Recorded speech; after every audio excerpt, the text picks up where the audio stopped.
Hey there! My name is Corinne O'Flynn, and you're listening to the Calm Entrepreneur Podcast. I am a USA Today bestselling author, nonprofit executive, and organizing nerd with over 20 years' experience running my own small businesses.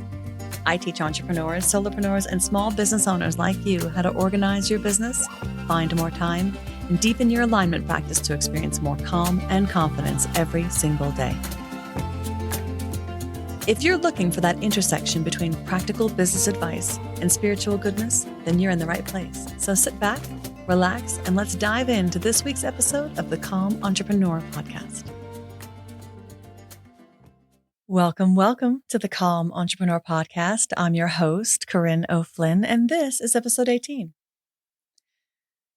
So I wonder if you have ever felt stuck, even when you are the one driving your goals, your work, and your dreams. Have you ever started on the path to achieving something that you've chosen, only to find yourself stagnating, feeling aimless, bored, or lacking motivation?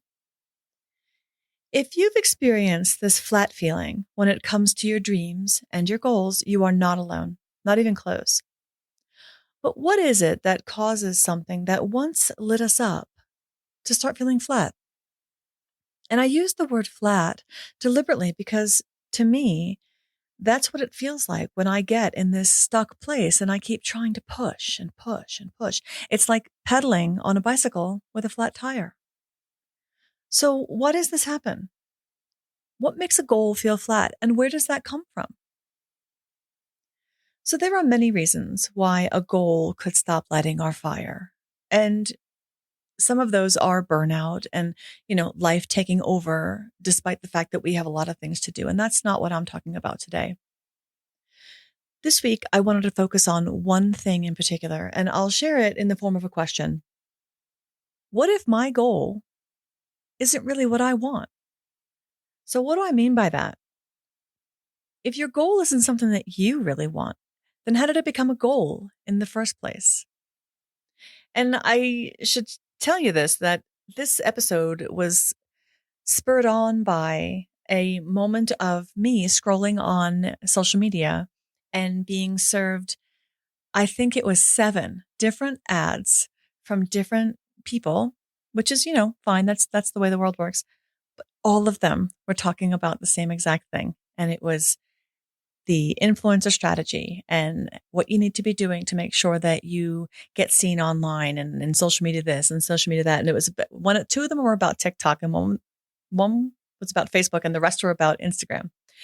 And it struck me because it reminded me of something that I'm going to share with you. But I think that there is so much advice on what we absolutely must be doing, right? And that influences us in ways that seep into the bigger picture. So I think in order to answer the question of, what do you mean my goal isn't mine? I think we need to really recognize the outside influences that might be shaping our goals, right? We all have them: friends, family, peers, colleagues, our entrepreneur community, all the ads that were being served by all the influencers in our field. All of these groups have expectations, right? And all of those things can play a role in how we choose what we're going to do and what we're going to prioritize and what we're going to assign as a destination, right? Sometimes these things can lead us to adopt a goal that isn't genuinely ours. And I mean, they're not bad goals. Like, there's no such thing as a bad goal. Goals are neutral. What I'm talking about is that a goal that isn't aligned with your core desires or what you actually want for yourself, right? So have you ever been there? Like, I know that I have. Do you have a story like this? Have you ever taken something on from a sense of obligation or guilt or some external pressure? I have. And not only that, I've taken something on that wasn't mine and then clung to it out of a sense of duty or loyalty that led me straight into resentment and feeling burned out.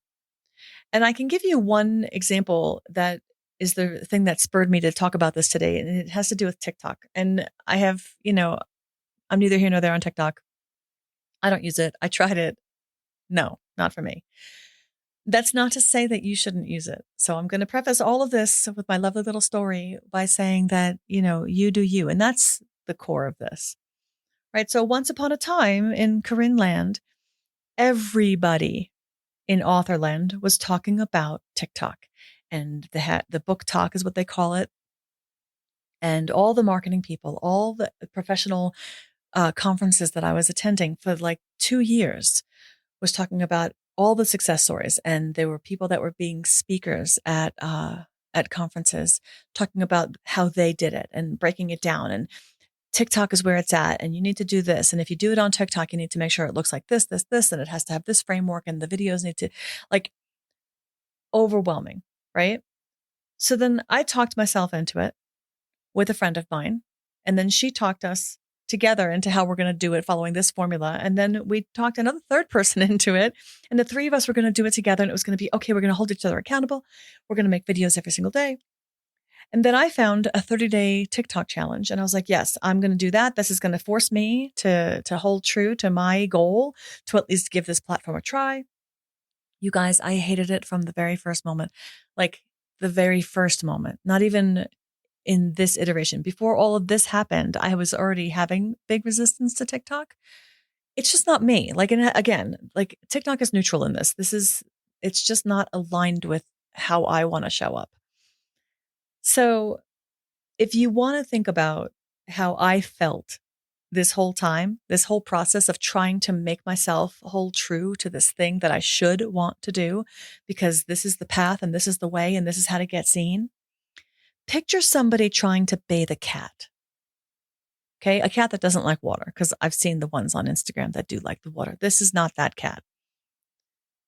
I was the cat in these pictures, and the external expectations were the person that I was clawing and tearing to ribbons as I resisted this bath that was being imposed upon me.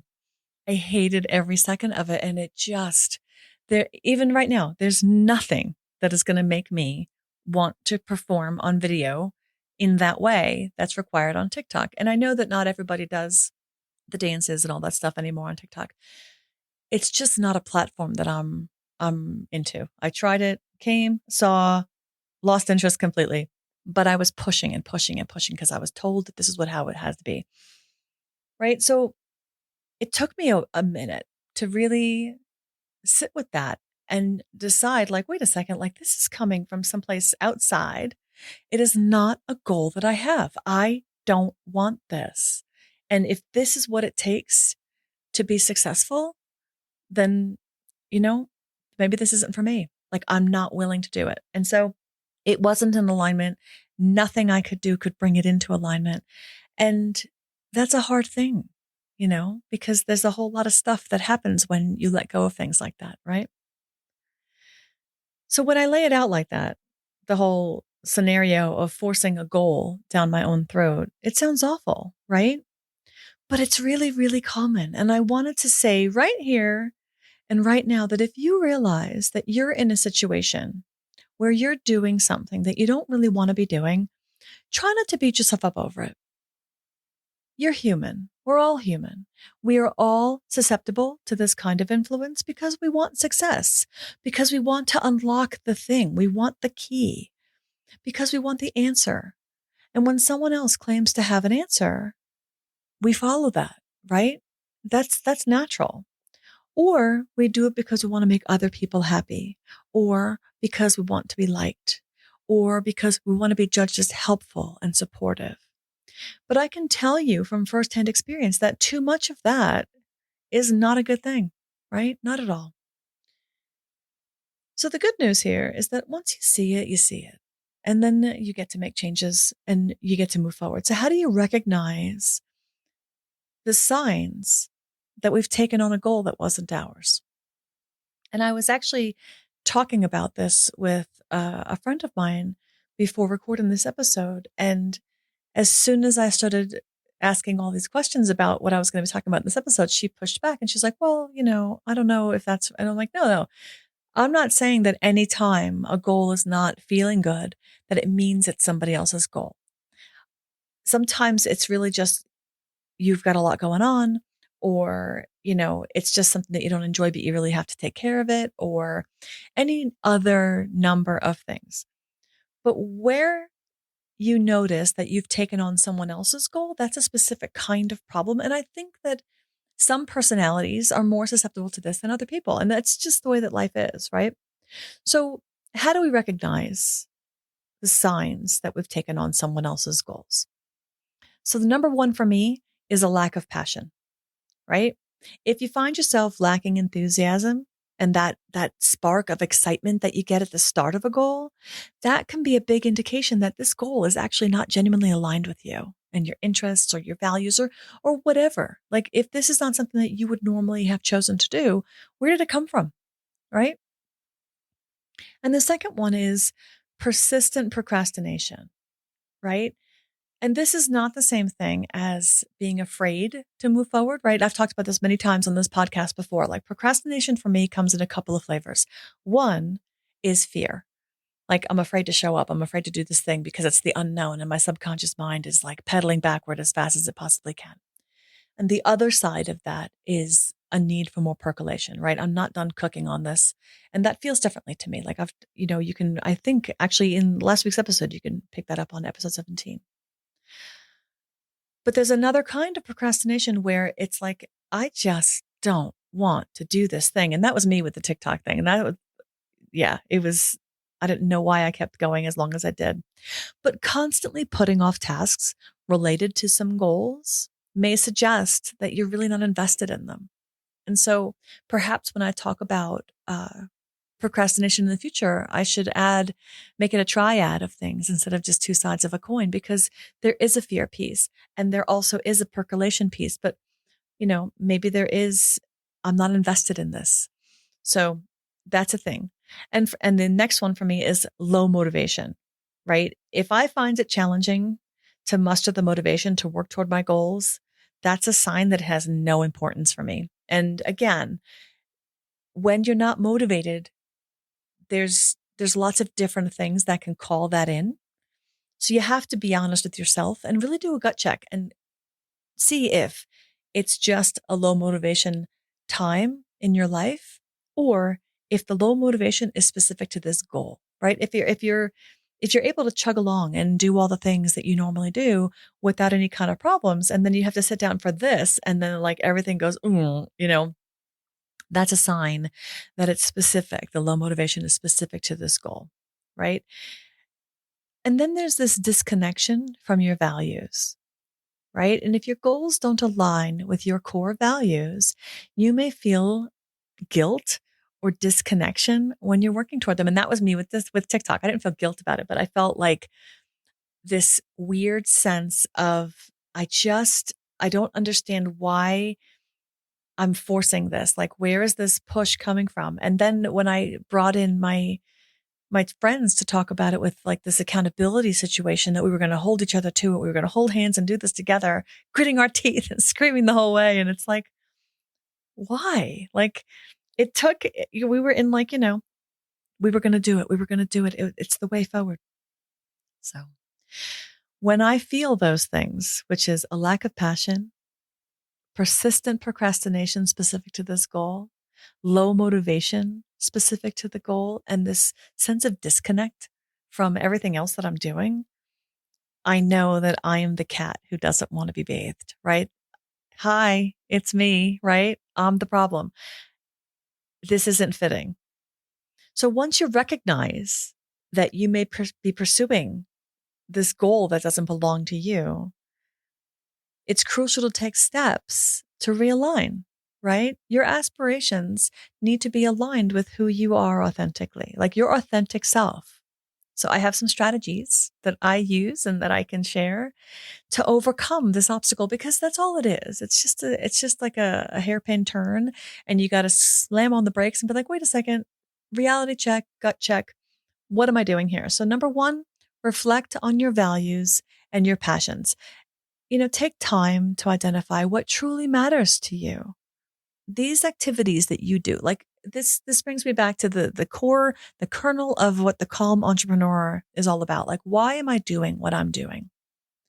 I believe that we have an epidemic of people fighting against their true desires. And it's it's something that really plagues a lot of entrepreneurs, a lot of the women that I know specifically, who are trying to build a business in this world that demands a certain type of behavior. And I just don't buy it, you guys. So I say that the number one thing that you need to do when you're feeling like this is to sit down and do a reflection. Reflect back on your core values, your mission, and your vision for your business. And again, and also for your life. Like this is not just business related. This is life related. Take the time to identify what truly matters to you and what are the activities that bring you joy, right? This is what will help you reestablish the goals that align with your authentic desires, right? It's it's really all that matters, right? Why did you choose to get into business for yourself? Why did you choose this as the business? You get to choose and you should love what you do, right? So a big part of this is the reflection. And this is something that I do on a regular basis. Anytime. Well, I do a weekly check in with myself anyway, like me, myself, and I sit down for our Sunday afternoon meetings. And I talk through with myself. I journal and I make lists and I talk out loud. And I reflect on what's going on and what am I feeling about all the different things that I have on my list as I write my goals for the week ahead. And I revisit everything I'm doing. And I make decisions. I'm going to keep on doing this. I'm going to double down on that. And I'm cutting this other thing out. Because if it doesn't fit, it doesn't fit. Life's too short. I have no time to waste on things that don't feel good. And neither do you. And I think that we should value ourselves highly enough to just make those calls, right? Guilt free, judgment free. Just cut out the stuff that's not working, guys. So, number 2 is assess your motivations, right? Examine your reasons for pursuing your current goals, right? The TikTok thing for me was about building a readership for my fiction. It was all about building uh, ravenous fans and finding new readers. So the goal was great. That goal was wonderful. The using TikTok as the method, no, that didn't fit for me. And again, this is TikTok is not the thing for me. And this is just an example. And I'm not bashing TikTok. I have seen so many people do really, really well on TikTok, and it's a perfect fit for their personality, right? So assessing your motivations, really examine the reasons for pursuing these current goals. And if they aren't feeling like you're on fire for them, you need to ascertain if you're being primarily driven by an external factor or an internal factor, right? So reconsider the objectives. Where did they come from? Is it still worth pursuing? You know, it's not a black and white issue, but that should be part of that reflection, right? And the number 3 thing I have on my list for you is set personal boundaries. Learn to say no to external pressures and obligations that don't align with your true desires.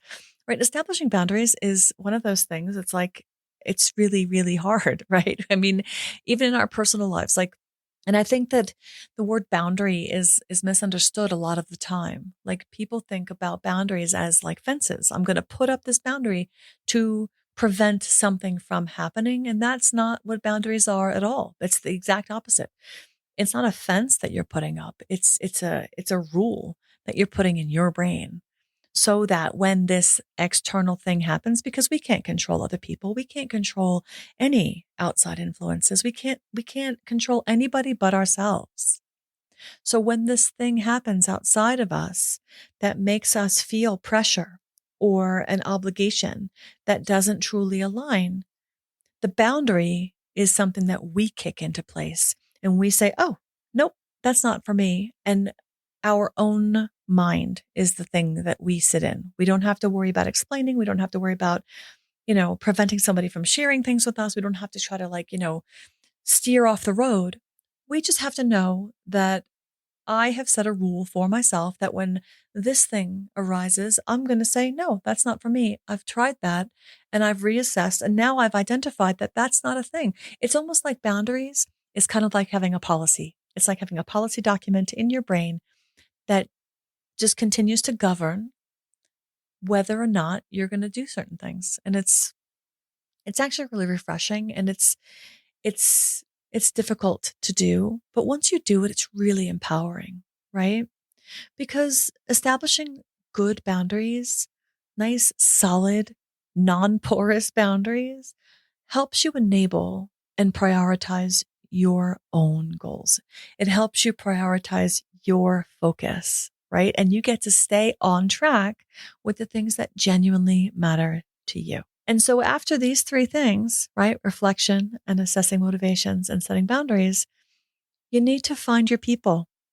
You need to seek support and engage in conversations with people that you trust, right? This is friends and family that you trust, and coaches if you have one.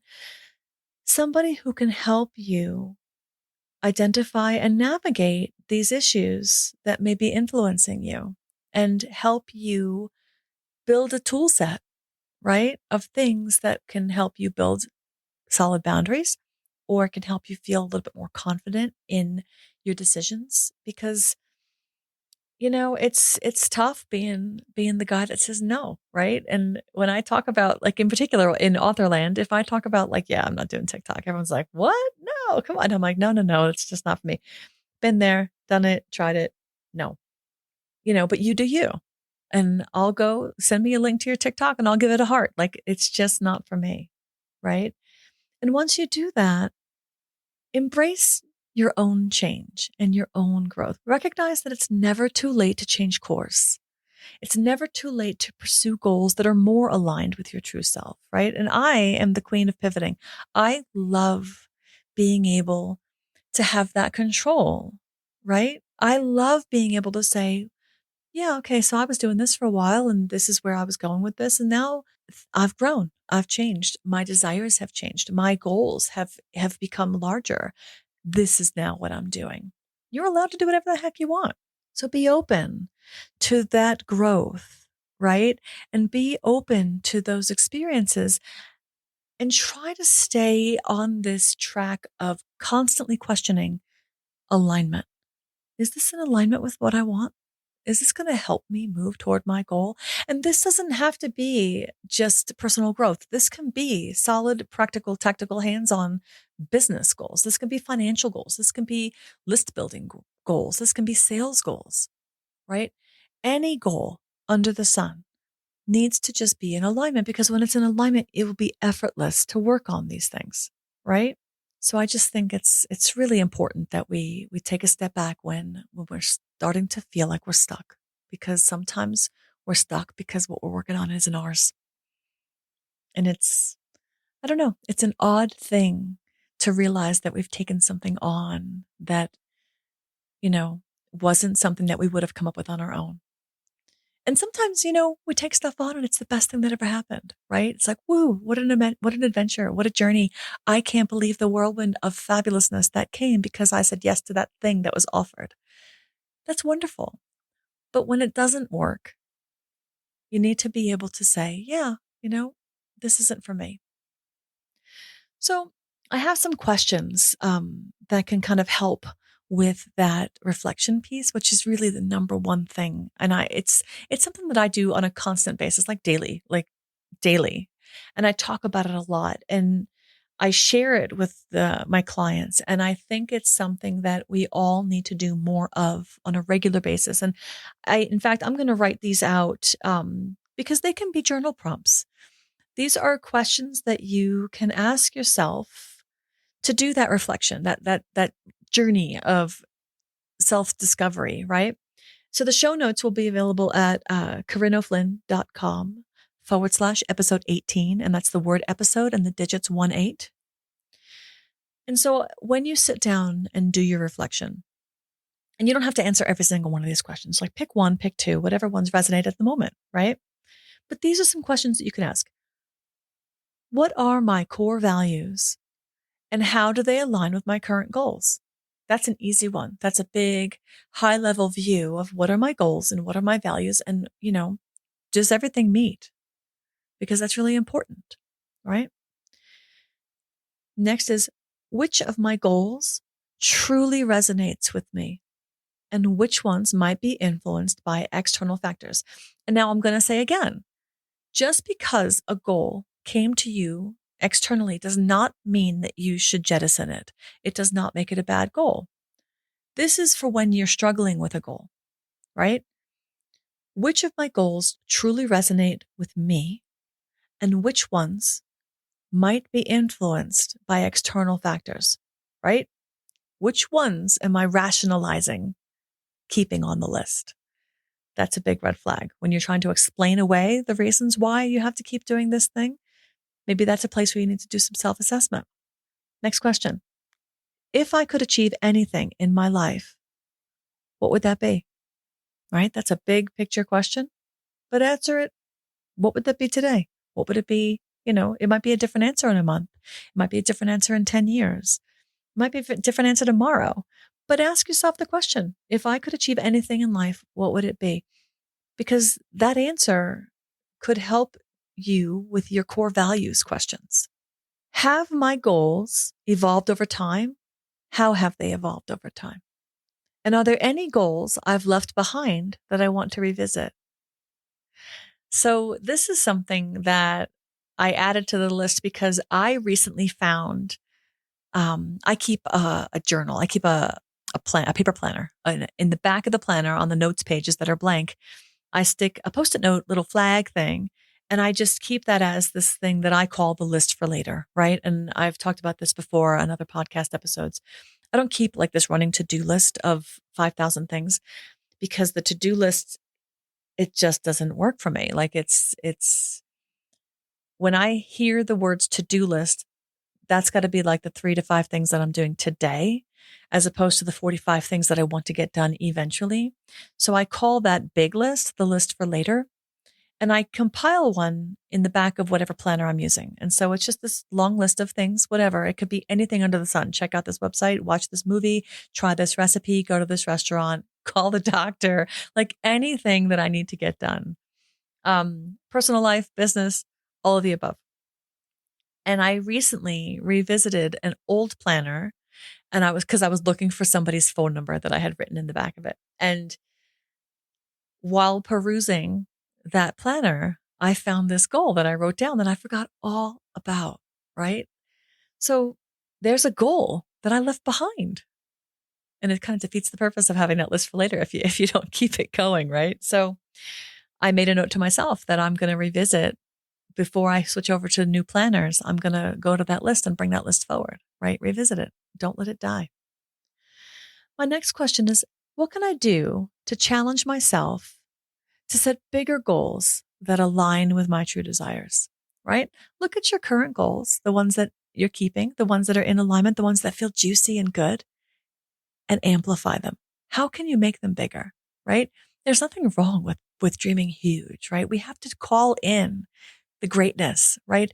Why are we here? What are we doing? Why are we doing the things that we're doing? Why did you choose this business? Look at your goals. Are your goals fantastic? Do they really just stir your belly? Make them bigger. Like, what happens if you do? What if you wrote down something really scary as a goal, like a huge financial goal or a huge impact goal? That's something that I just did. I wrote a really scary impact goal. I want to make an impact on a certain number of individuals. And that is going to be my measure, my first measure of a successful launch into this thing that I'm going to be doing, right? How can I set a bigger goal and challenge myself, but also stay in alignment and true to myself? And then what are the primary sources of influence in my life? This is everything. This is if you have a partner, if you have children, if you have extended family, if you have colleagues that you work with on a regular basis, if you have an accountability group or a mastermind group, And if you don't have an accountability group and or a mastermind group, I'm going to talk about this in a future episode. You need one. And it doesn't matter. It doesn't matter if you had one in the past. You need to always have one. We always have to have our peers all around us at all times. So what are the primary sources of influence in my life and how have they impacted my goals and desires? Because we need to constantly be striving for growth, right? And that's not only the bottom line in business. It doesn't ever have to be the bottom line in business if you don't want it to be. Like personal development, like being the best human that you can be, doing all the things that you came here to do, right? And I'm talking about that in a practical showing up for work sense, and also like your soul and your soul mission. Why are you here? Right? What fears or limiting beliefs might be holding me back from pursuing my true passions and my desires? And this is a big one for me. Like I struggled for a really long time. You know what? I struggle present tense. I'm not even going to say past tense. Some of the things that I used to struggle with, I have conquered, but there's more things in their place. Like there's a fear of showing up. There's a fear of having an opinion. There's a fear of making myself the face of my business. There's a fear of doing it wrong. There's a fear of never hitting my goals, right? Never hitting my personal development goals, never achieving the impact that I want to have on the people around me and the people that I serve. So what are the fears or the limiting beliefs that might be holding me back from pursuing my true passions and my desires? And the limiting beliefs one is a big thing. And it's something that we all deal with. Every single human in the world deals with limiting beliefs. And they are really, really sneaky the way that they show up. And I'm in a coaching group where I receive coaching about this. And there's constant conversation about money blocks and money stories. And something that comes up so much is people launching courses and coaching and doing all these things in their wonderful entrepreneurial businesses. And they have this crazy fear, and it's not crazy. I shouldn't use the word crazy. It's this completely irrational fear about earning big money. And it comes from very often words that we heard when we were children. If you have a lot of money, it means you're dishonest. Or if it's too easy, then you don't deserve it. Or you have to work really hard. You have to break your back to make big money. Or, if you made a lot of money, then you must have cheated. All of those things show up in really strange ways, and they show up as fears, and they show up as things that are blocking us. So that's one of those things. Like limiting beliefs is a sneaky thing that needs to be addressed. And it's one of those things that really can only be done through self exploration. And in coaching programs where you know to really look at them and you can be honest about them, because it's hard. It's hard to peel that back and be like, woo. But anymore for me, as a result of like these programs that I'm in where we talk about stuff like this, it actually becomes kind of like this excavation, and it's a challenge, a personal challenge to try to, just go through my life. But as soon as I find one of these moments where it's like, ooh, that's a story, that's exciting, because the moment you identify them, that's half the work, you guys. So the next one I wanted to ask about was, are there any recurring themes or patterns in my life that might point to an underlying passion or purpose? So this kind of speaks to the things that we want, but we've never really vocalized.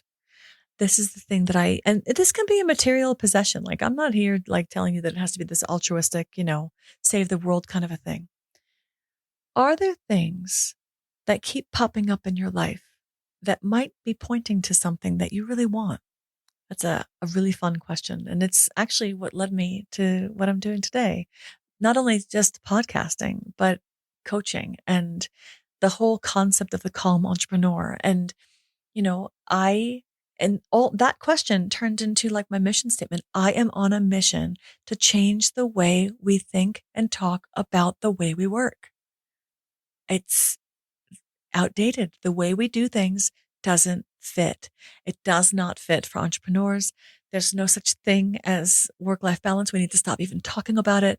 We need to let that go and work toward integration. We need to work toward things that are integrative and expansive and whole, right? Making us whole, living our whole life, being a whole person, because that's actually what we are, right?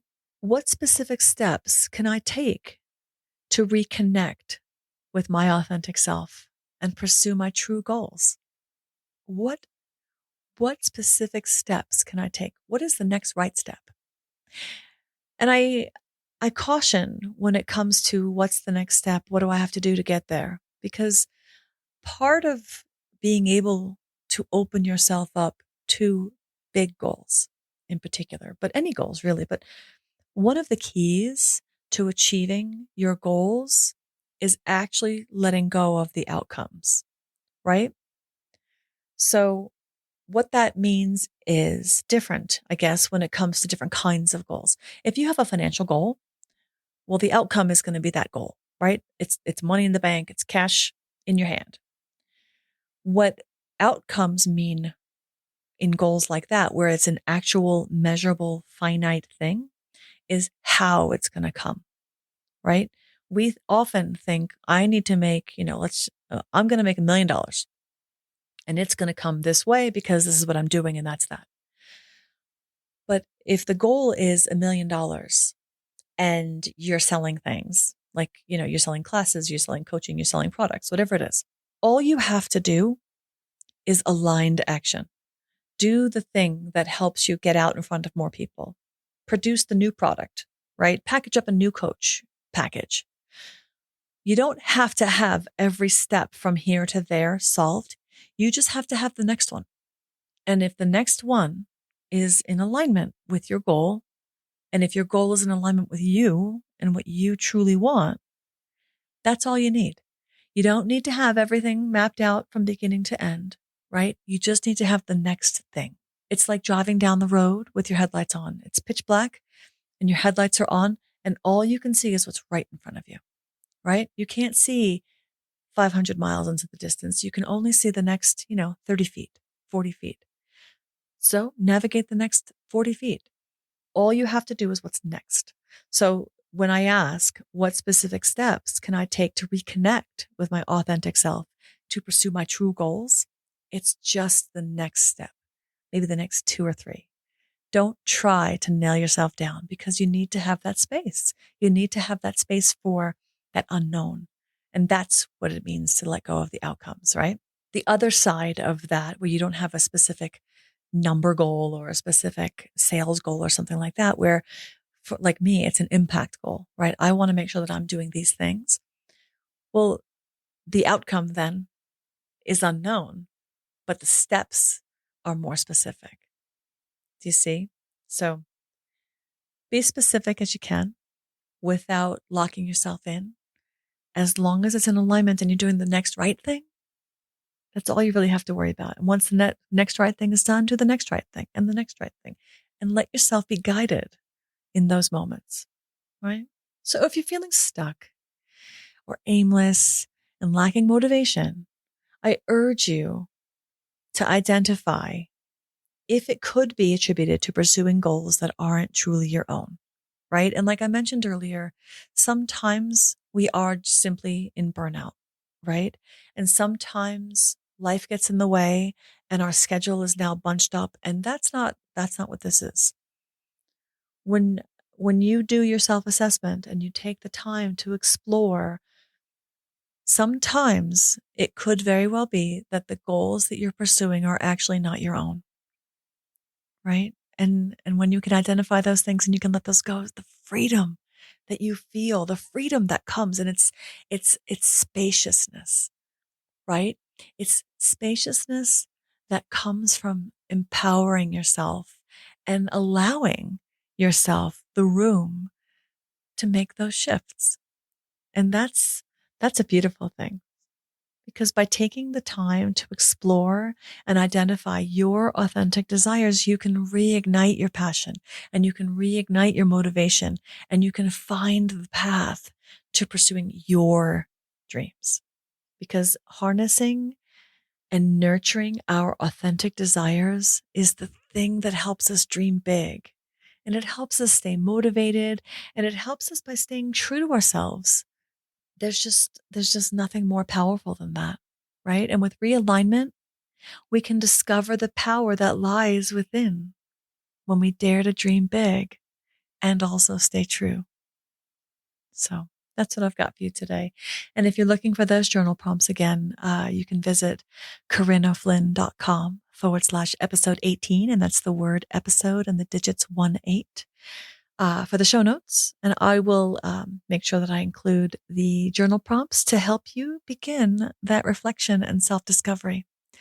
So thank you for listening. That's all I have for you this week. And I hope that this was helpful if you're feeling stuck with your goals. And, and even if you do feel stuck with your goals and you don't think that you're in burnout and you do this assessment and you find that all your goals truly are still in alignment with you, that's wonderful. Like that's great information to have too. So you really can't lose.